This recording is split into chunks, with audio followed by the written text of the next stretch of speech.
আছো? আমি ভালো আছি। আজকে পটল চিংড়ি রেসিপি নিয়ে চলে এসেছি। প্রথমে পটলটা ভেজে নিয়েছি, পটলটা ভাজা হয়ে গেছে। এবার আলুটা ভেজে নেব। ভালো করে আলুটা ভেজে নিয়েছি, আলুটা ছেড়ে দিয়েছি তেলে। এবার একটু নাড়াচাড়া দিয়ে ভাজা করে নেব। আলুটা যখন ভাজা হয়ে যাবে,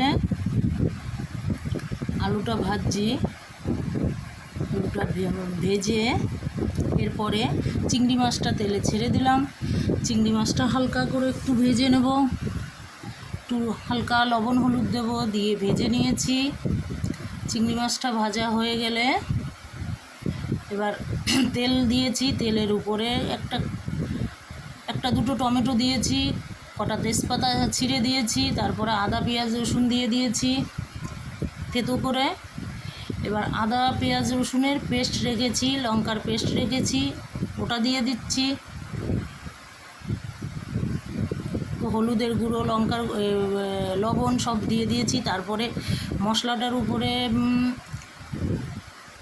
চিংড়ি মাছটা পটলটা ভেজে রেখেছিলাম সেটা ছেড়ে দিয়েছি, ওটা দিয়ে এবার একটু কষিয়ে নিচ্ছি।